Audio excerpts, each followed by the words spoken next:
Would you rather option 1 get blasted into outer space? You'll say goodbye to all of your friends and family, and they'll put you in a rocket after freezing you in a cryopod, and they'll launch it towards the center of the Milky Way galaxy at 99% the speed of light. And after tens of thousands of years, you eventually reach the center of the Milky Way and you wake up. You were tasked with exploring the center of the Milky Way since it's so bright we can't actually see what's inside, but when you wake up in your spaceship, something is wrong.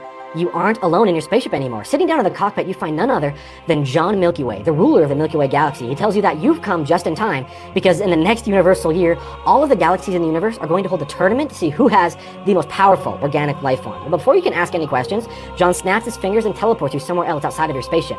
You're then suddenly in a big training ground, and John tells you that you have to train starting now. He supplies you with all the materials you need, and the food he gives you is a super powerful divine ambrosia food that enhances your body like nothing ever before.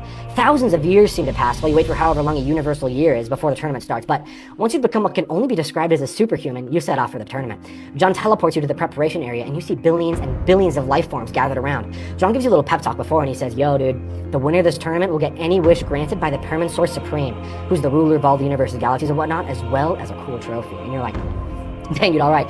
John then wishes you luck, and in the next moment, you're teleported to this impossibly large battleground. You hear a great voice echo, which you assume is the Permanent Source voice, and it shouts, begin! And suddenly your entire world erupts into chaos. All at once, all kinds of life forms, some of which are thousands of stories tall, and some of which are single-celled amoeba, start to duke it out. Some use their limbs and sharp appendages to slash at each other. Smaller parasitic entities try to start diseases and viruses to win, and they are all giving it all they've got.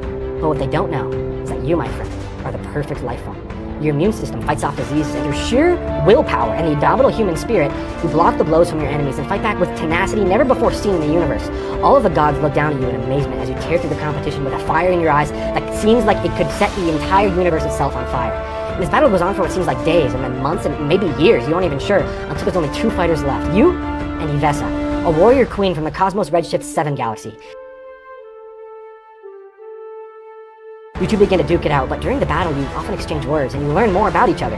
Both of you were brought here against your will, and both of you dearly miss your friends and family from back home. Ivessa tells you that her wish is just to return home, and you tell her that whatever your wish is going to be. Both of you are equally matched, and your battle goes on for what seems to be an eternity before eventually Ivessa is on the ground, ready to draw her last breath, as you stand above her, ready to deal the finishing blow.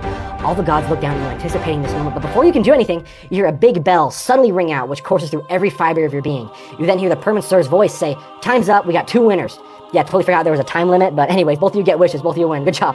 So you can wish for whatever you want from the Permanent Source Supreme, and Ivessa also makes her wish. John Milky Way then congratulates you and sends you on your way back to Earth, where you will retain all of your newfound powers, as well as get whatever wish that you wish for. But if you pick option 1 and you're following me, Ivessa will choose to fall in love with you and go home with you, and you'll have a beautiful life together, either back on her planet or back on Earth. And no, you can't use the wish to make that happen. Or would you rather option 2, make every restaurant purchase, no matter the restaurant, $5?